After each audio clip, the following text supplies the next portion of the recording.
The Todd and Don Show is on the air. We're live, and we want you to join us at 512-836-0590. Now, here are Todd and Don.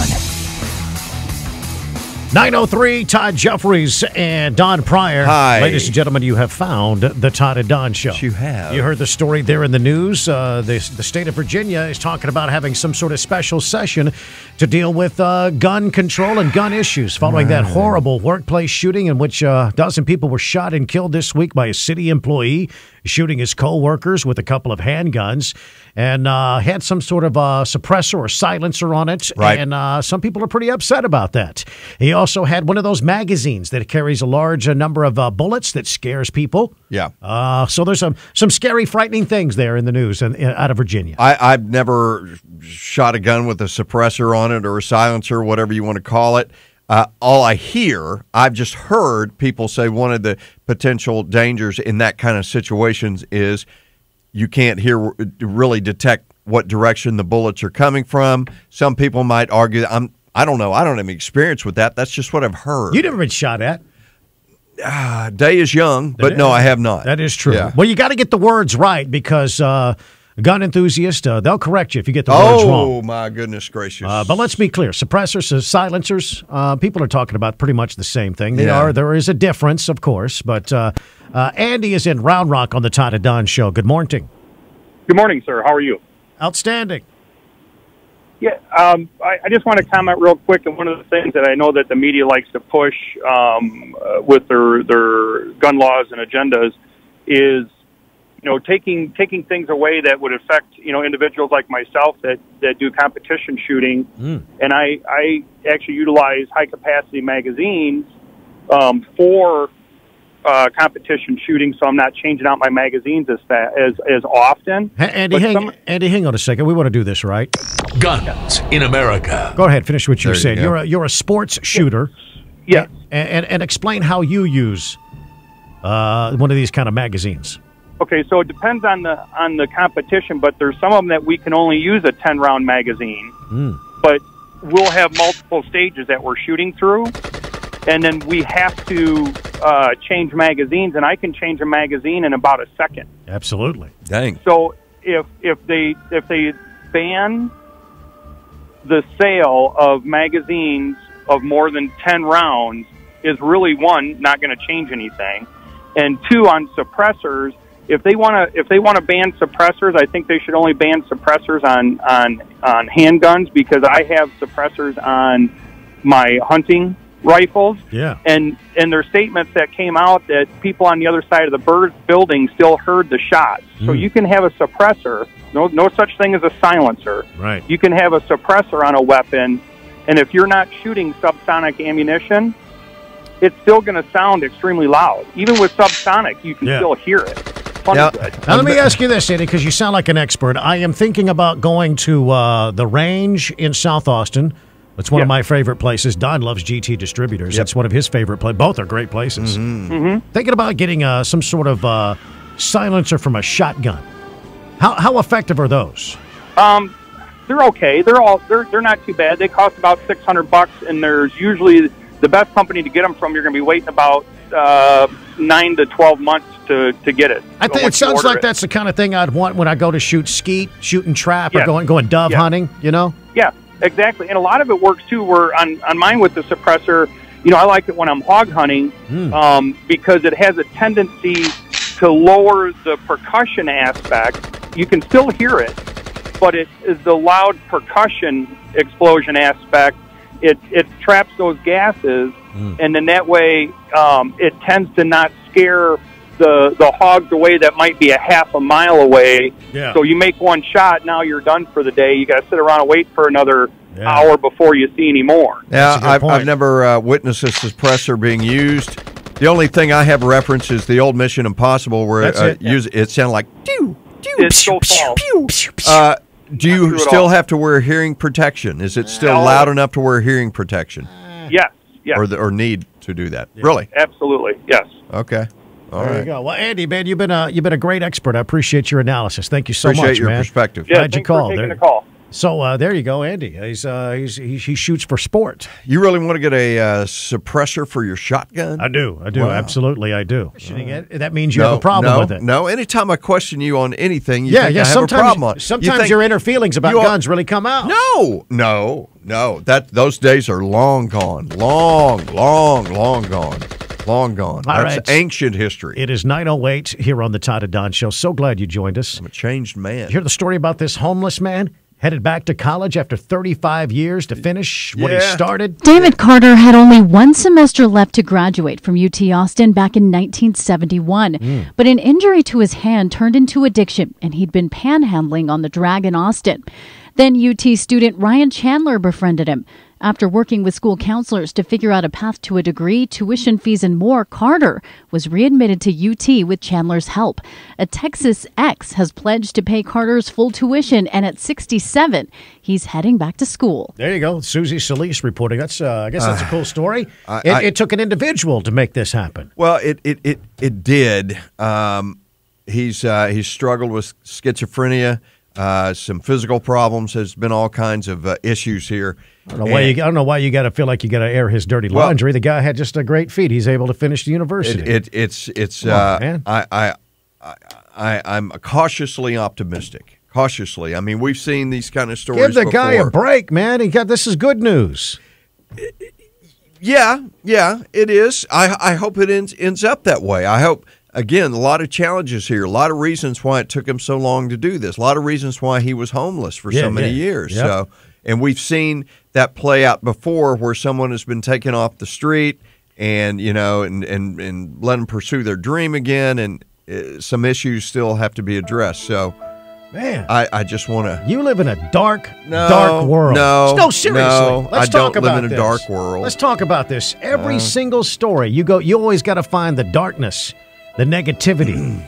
You live in a sad place. I hope just as much as anybody that this works out, that he is able to, he's off the street, pursue his dream in art, and he said he wants to write the next great novel. That's what he wants to do, and I hope that comes to fruition for him. I do. I just know that there are probably challenges still ahead, and I hope those are addressed and he can handle it. Yeah. That's all I'm saying. I'm not being dark. I'm just being realistic about how life works. Yeah. That's all. I got you. We remember the guy that had the homeless guy who had the unbelievable speaking voice. What was the darkness in him? Go ahead. Well, he was an alcoholic, and he all of a sudden he's pulled off the street, and 2 days later he's sitting on the Today Show. When you meet somebody new, do you look for the negative the very first thing? The first thing I always say, tell me all the bad stuff about you. Yeah, you're going to find it, though, That's me. Yeah, you're going to find it. Either tell it to me or I'm going to find it. That's me. All right. That's me. All right, Don. Thank you, man. Appreciate it. I'm not being dark. I'm just being... You're a miserable son of a... You're just a miserable sap is what you are. Son of a... I manage my expectations sometimes. That managed expectations. Little girl, you a little girl, little girl, little girl, little girl, little girl. Just something a wise man told me one time. Little baby hair. Mm-hmm. Good to hear from him again. All right. Any more motivational messages for the audience you want to share? Anything? Other than that, see you at the top. All right. That's it. Thank you very much. Just one more. Check this out. Austin City leaders, they got their sights set on a new and second homeless shelter. There's been, as you know, migration of late of the homeless folks spreading out into other parts of town. And that's why the city council this week will consider the best spot for a smaller shelter. We've got the Austin Resource Center for the Homeless, the Arch downtown, which is an eyesore, which is a problem location, which has been kind of a money pit as of late. A drug haven. Now, the city is looking to open up a second shelter that could house about 100 beds or so. We know that one of the properties that the staff has located as a potential is in South Austin. Yes, and that's Councilmember Ann Kitchen. She spoke with Fox 7 News, and she says they got to act fast. To move forward on a property, to move forward on asking for a service provider to operate it, and to move forward by asking the city manager to find the funds. Now, she says they have identified an existing building in South Austin, and she will not tell us where. She doesn't want to say specifically at this point. It's top secret, keeping her cards close to her chest. Well, that's all about transparency, isn't it, Miss Kitchen? Well, she says it's not in a neighborhood, though. If it's not in a neighborhood, why are you afraid to tell people where it is? Well, because if it's not in a neighborhood, that doesn't mean that it could be next to businesses. So, which is exactly where you want to put a shelter. We got a homeless shelter being built right next to us. We're so excited. Said no one ever. I mean, that I'm sure they're having to be very, very, very careful. Well, what she's trying to do is she's trying to limit the amount of pushback the community might give if it's in their backyard. I think people would be a lot more excited about this possibility if we were hearing from Alan Graham and not a city representative. That's true. Because Alan Graham already has a track record. You like this idea, though. You like this idea of the city. That's the first thing you said this morning. We need to do it. Well, I'm not excited about the city aspect of it. I'm not, because they get an F as far as how they're dealing with the homeless, as far as I'm concerned. You asked that question earlier. How would we grade them?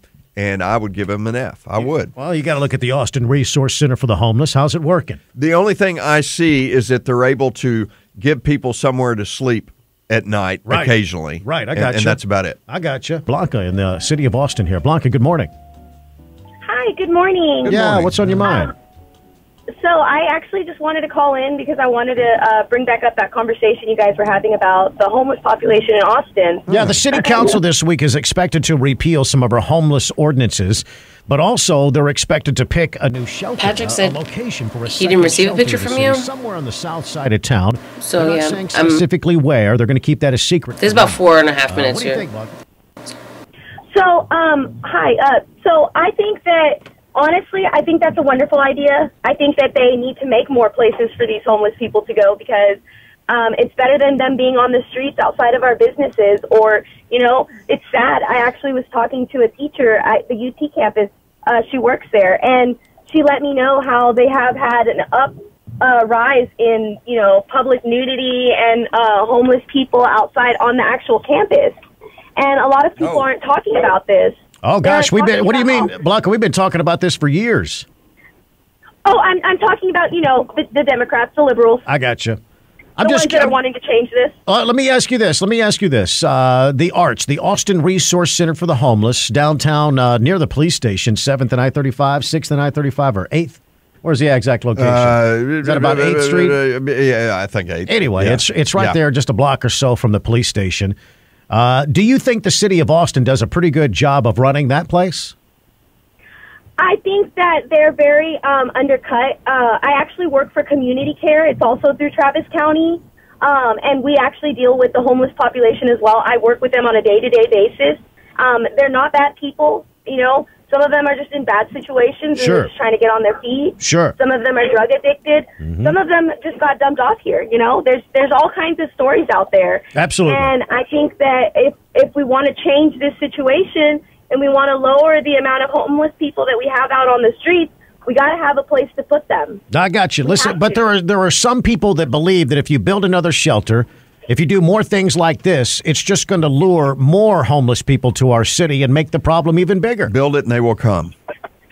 Well, and that's where it comes into play of, we have programs out there where if they are drug addicted or, they can't find a job or they're, a felon or whatever their story is, that's why we have programs that get them out of those situations, get them off their, onto their feet and get them into society as normal functioning working human beings. Allow me to push back and play devil's advocate here. We've had those kind of programs for generations, and we still have a homeless problem. In fact, it's even a bigger problem today. And that's true. That's very, very true. It's really sad, actually. It's not that these programs don't work. It's that people want to be homeless. People want free handouts. Some. Yeah, of course, some. There's also others who have no idea that these programs even exist. They have no idea that there's places that they could go to get help, So if we just keep pressing on these programs that are out there, or who knows, even create more programs, because it's not that we don't have funding for these programs. They're already in place. Oh, no. The city council has an open blank check on these kind of programs. It's called the wallet of taxpayers. You're absolutely right. The money is endless.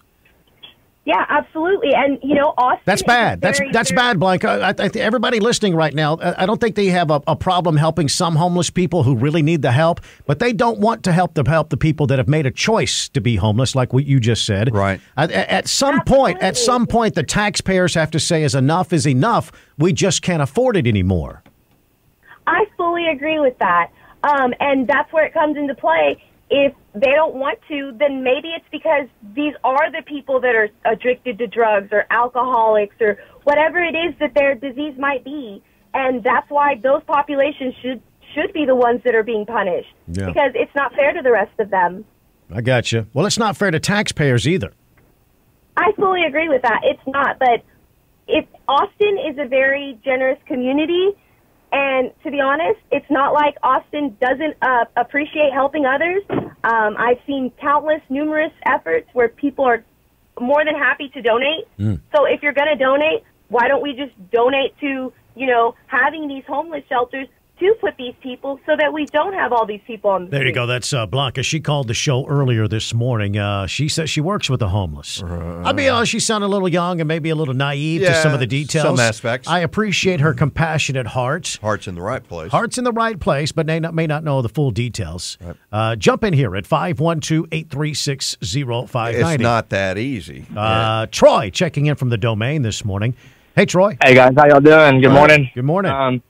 I'm a builder. My mom, she became the CEO of American Youth Works back in the day. Jobs training programs, it really saved a lot of at-risk youth. So I figured, why don't we do more incentives for builders to set up jobs training programs for homeless? Each company takes on a certain amount of apprentices, right? Move the arch over to the rodeo off of Ben White, you know, where they got that huge place. They rarely use it. It's away from everybody else. It's around the builders, around where everyone's doing building. I don't know why the builders haven't gotten with the city, haven't made, I don't know if you can't make builders do that, but offer incentives for the builders to hire these guys and get them into building the city. You know, I hear what you're saying, and maybe something like that would work. The problem is there are many shades of gray in these stories of life. Not every homeless person has a same situation. Some may be alcoholics. Some may be drug addicts. Some may have mental health issues. Some may have just lost their job last week and don't have any other place to go. Some like the lifestyle. Those are the ones that we probably could help, right? Yep. The ones that just lost their job and need a few $100 to get back on their feet. Right. Those are the ones that churches can easily help. Yes. The problem is there's no one blanket solution for every little problem here. Jeff in Central Austin, good morning. Hey, Jeff. Hey, guys. I've been doing church under the bridge for 20 years. I've been homeless at times, and I work with these people all the time. I think I have a real understanding of what the issue is. A lot of the issue is, like that one guy said, there's not enough job training programs for people. And I think also, housing is the issue. I mean, I see a lot of homeless people. They're on there's a drug issue big time. All right, well, that's the problem. That right there's the problem. It's not housing. It's not job training. It's drugs and alcohol.